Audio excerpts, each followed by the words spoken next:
बिस्मिल्लाहिर्रहमानिर्रहीम। रजब का महीना बरकत और फजीलत का महीना है। इसी महीने में एक अजीम मोजिज़ा वाक़े हुआ, वाक़या मेराज। ये वो रात थी जब अल्लाह ताला ने अपने हबीब मोहम्मद सल्लल्लाहु अलैहि वसल्लम को आसमानों के सफ़र पर बुलाया। एक ऐसा सफ़र जो इंसानी तारीख का सबसे अजीम सफ़र है। रसूलुल्लाह सल्लल्लाहु अलैहि वसल्लम मस्जिद हराम में थे जब एक फरिश्ता हजरत जिब्रील अलैहिस्सलाम आए और उनको बुराक पर सवार करवाया। फिर एक लाजवाल सफर का आगाज हुआ। पहले मस्जिद अक्सा तक, जहां तमाम अंबिया करम अलैहिस्सलाम ने रसूल सल्लल्लाहु अलैहि वसल्लम के पीछे नमाज अदा की। पाक है वो जात जिसने अपने बंदे को रात के वक्त मस्जिद हराम से मस्जिद अक्सा तक ले गया। मस्जिद अक्सा से रसूलुल्लाह सल्लल्लाहु अलैहि वसल्लम को आसमानों पर उठाया गया।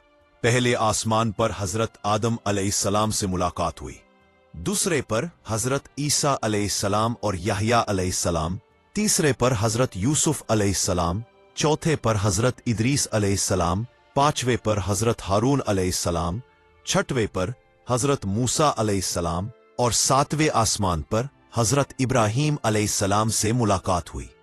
हर नबी ने रसूलुल्लाह सल्लल्लाहु अलैहि वसल्लम का खुश आमदीद कहा, उनकी उम्मत के लिए दुआ की। फिर रसूलुल्लाह सल्लल्लाहु अलैहि वसल्लम को सिदरतुल मुंतहा तक ले जाया गया, जहां तक कोई फरिश्ता भी नहीं पहुंच सकता। वहां उन्होंने ऐसे मनाजिर देखे जो किसी इंसान ने कभी नहीं देखे। यहां नबी सल्लल्लाहु अलैहि वसल्लम को उम्मत के लिए 5 वक्त की नमाज का तोहफा मिला।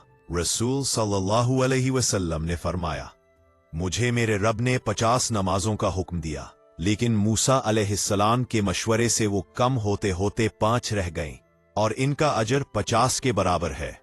रसूल अल्लाह सल्लल्लाहु अलैहि वसल्लम ने वापस आकर लोगों को ये सब वाकयात सुनाए। कुछ लोगों ने यकीन किया, जैसे हजरत अबू बकर सिद्दीक आली रादी अल्लाह ताला। ये वाकया सिर्फ एक मोजिज़ा नहीं बल्कि एक पैगाम है कि अल्लाह ताला अपने बंदे को इज्जत और कुर्बत देता है जब वो सच्चे दिल से उसकी इबादत करता है। वाकया मेराज हमें ये सबक देता है कि नमाज सिर्फ फर्ज नहीं बल्कि अल्लाह से मुलाकात का जरिया है। रजब के इस महीने में अपनी इबादत और दुआओं में इजाफा करें ताकि हम भी अल्लाह के करीब हो सकें। नमाज अल्लाह से रब्त का जरिया। सब्सक्राइब करें और वीडियो शेयर करें ताकि ये पैगाम हर मुसलमान तक पहुंच सके।